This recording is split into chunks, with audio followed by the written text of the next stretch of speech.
Welcome to Revenza Tales, where betrayal tales and hard-hitting comebacks ignite. Smash subscribe, ring the bell, and tell friends who battle for what they believe in. Picture purchasing your dream house, only for your husband's family to take it with a divorce ultimatum. What would you do to reclaim it? Hold on for a story of determination, trickery, and redefining your worth. My name's Abigail, and I figured owning a house with a yard in upstate New York would be the beginning of something lovely. Somewhere to plant roots, to be at peace after scraping for years. The day I finalized that house, I could smell the wildflowers I'd have, see myself drinking coffee on a porch swing. Away from the turmoil of my existence, I felt hope flower. But that dream broke quicker than a fallen glass when my husband Caleb entered our small Rochester apartment. His mother followed, both of them sporting smiles that wriggled my gut. "Good news, Abigail," Caleb remarked, his tone too cheerful. "My mom and sister are joining the new home with us." His mother nodded, her eyes sparkling like she already had the win. "And if you don't approve, Caleb's willing to divorce you, right, honey?" She patted his arm and he didn't flinch. I stood there, keys to my new house warm in my hand, the air sucked out of the room. Divorce over this. I'd poured every dime I'd saved into that house, working late nights at the ad agency, crafting slogans for toothpaste and car insurance while my heart ached for something stable. Now my mother-in-law was dangling my marriage like a threat, her nasty daughter certain to be included. I'd lived with them already in their rundown rental, a hellhole of daily harassment, snide remarks, endless work. The idea of their disorder overwhelming my sanctuary horrified me. "No," I said, my voice trembling but resolute. "I'm not living with you." My mother-in-law's eyebrows flew up, her face contorting into a sneer. She dug into her handbag, produced divorce papers, Caleb's signature already there on them.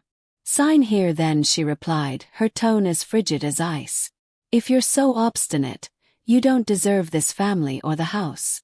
Caleb just stood there, not looking at me, his silence speaking volumes. She didn't care about our marriage or me. She wanted the house, that was all. I gazed at her victorious face, at Caleb's cowardice, and something inside me changed. I took the pen, signed the documents in silence, threw a bag together, and left. But as I departed, a smile crept up at the corners of my mouth, one I struggled to suppress. They had no idea what they'd won, though. They didn't realize what I was going to do next. Let me back up. I'm Abigail, a marketing coordinator at a mid-sized ad agency in Rochester, New York. I'm in my 30s, no college degree, but a knack for turning words into sales. Growing up, it was just me and my mom in a cramped apartment, her working double shifts at a diner to keep us afloat. She was tough, loving in her own way, but always too tired to talk much. I had to learn early on to look out for myself, to scramble for every break. That's how I got my job, thanks to my boss David, who took a chance on me when he had no indication that I possessed any credentials. I owe him one, so when his friend Mark, the manager at a newspaper, brought me and Caleb together, I didn't refuse a date. Caleb was charming initially, tall, boyish smile, a salesman's patter.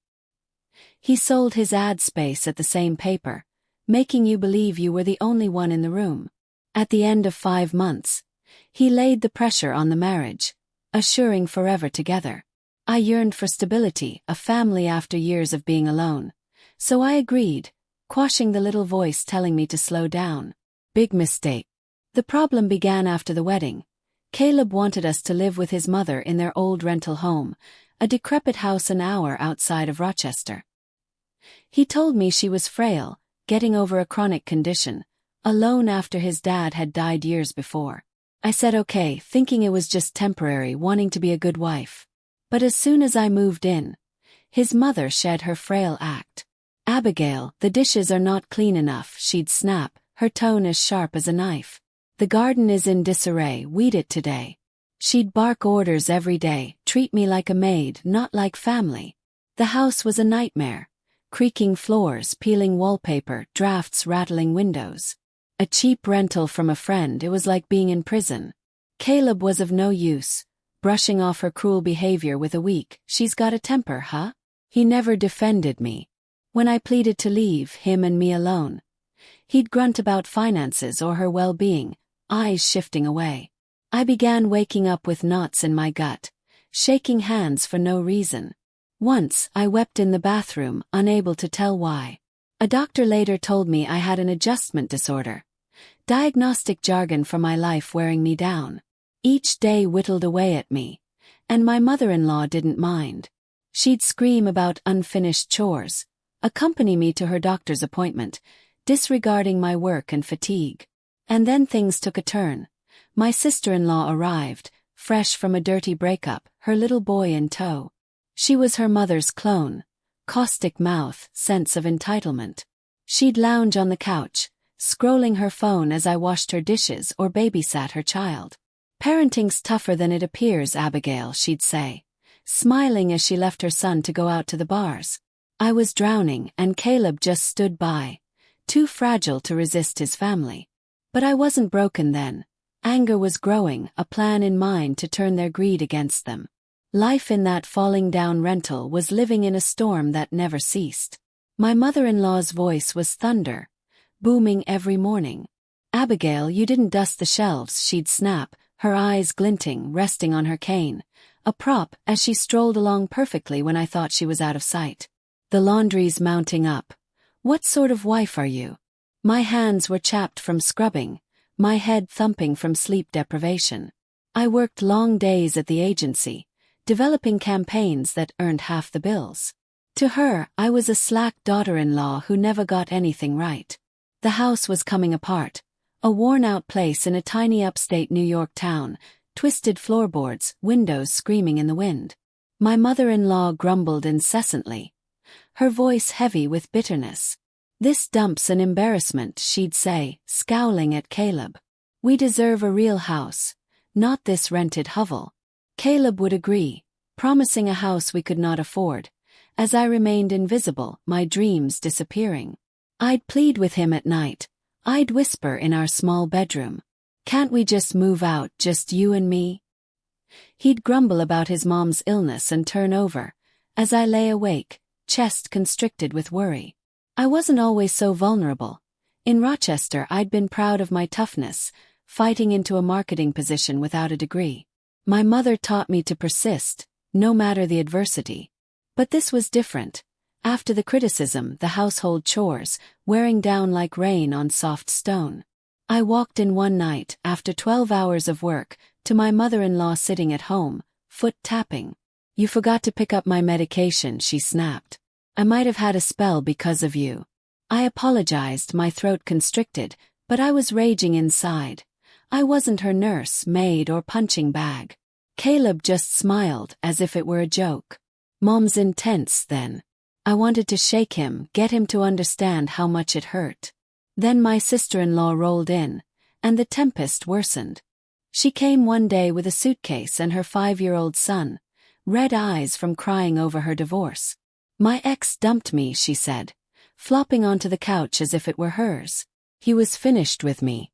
I had pity until she confessed to cheating on him with his colleague and abandoning her child. Pity evaporated quickly. She resembled her mother, pointed cheekbones, pointed tongue, and behaved like her as well. She didn't raise a finger, with toys scattered everywhere, meals to be done by me. "You just don't understand, Abigail," she'd say, smirking as she painted her nails. "Raising a child's tough, you'll pitch in, right?" Pitch in. I was pulled thin, working and keeping up with her mother's expectations.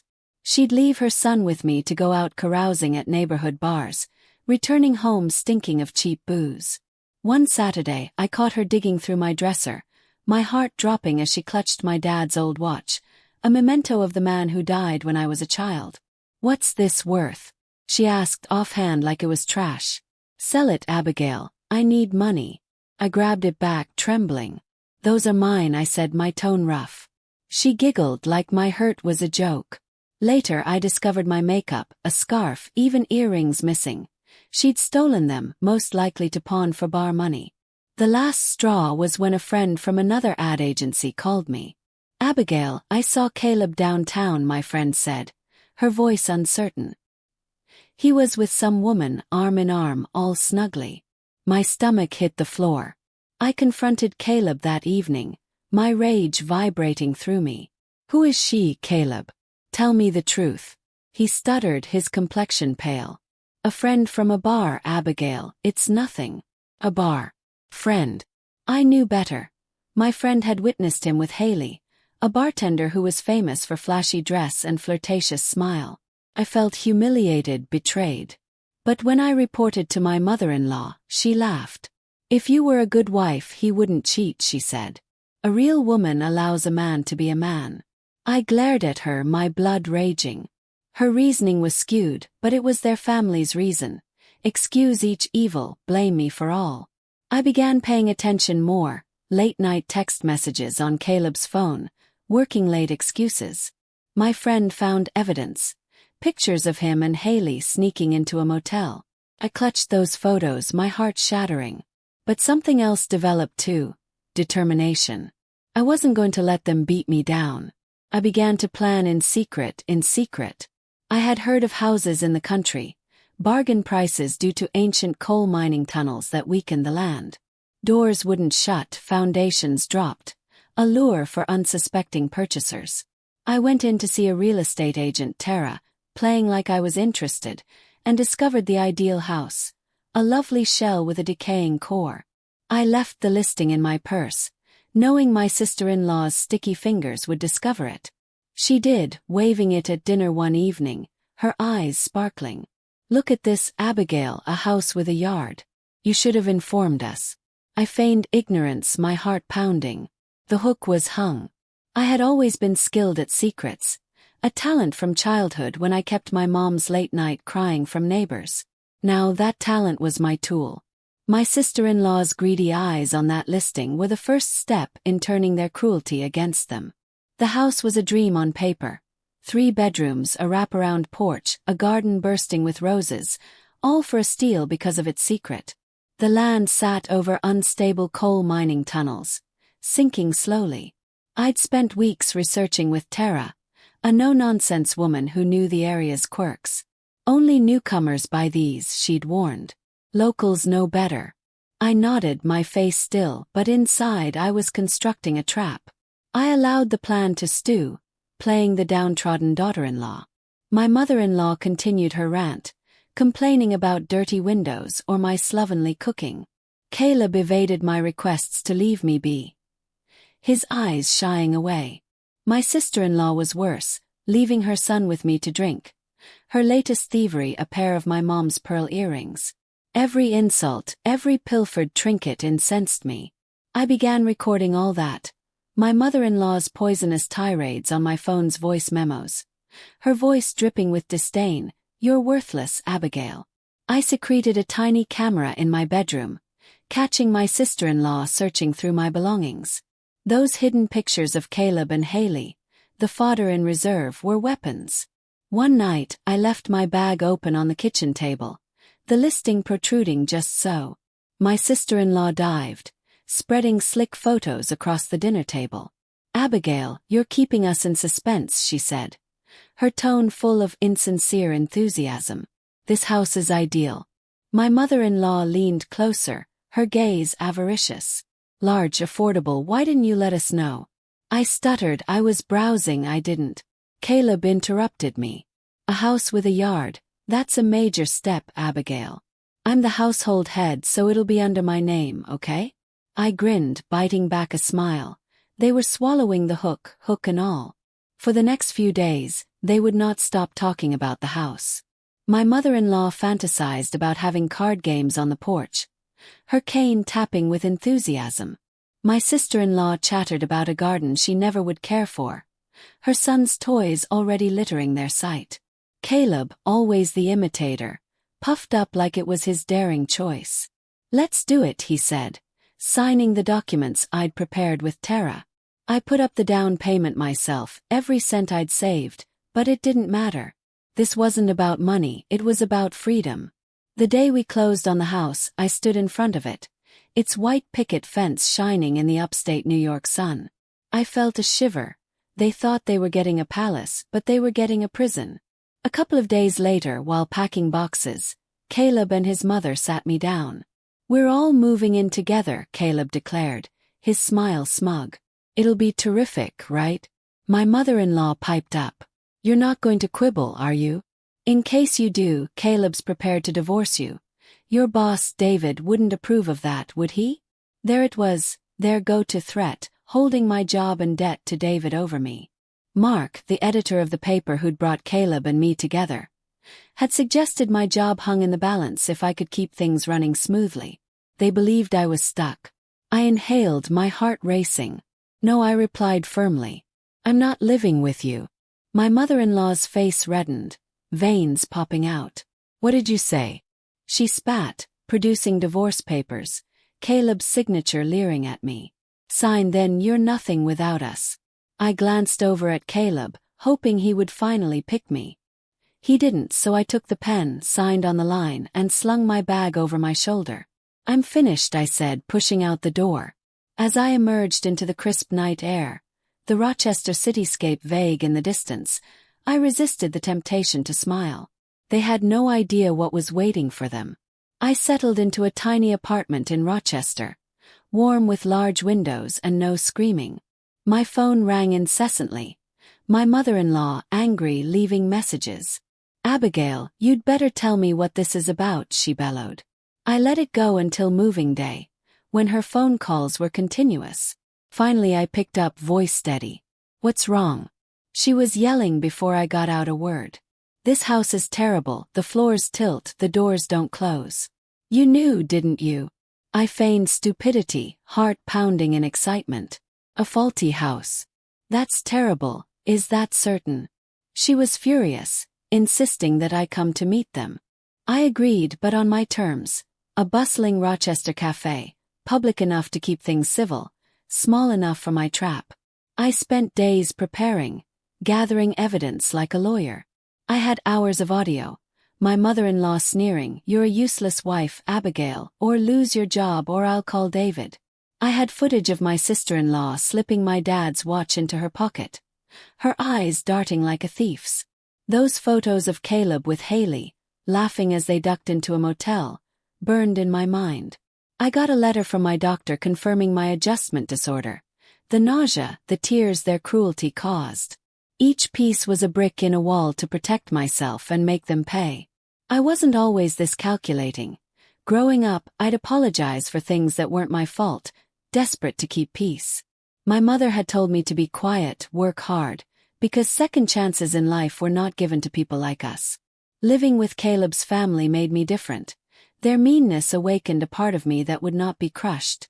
I'd spent months as a ghost in the house, my voice overwhelmed by their requirements. And now I was ready to be heard.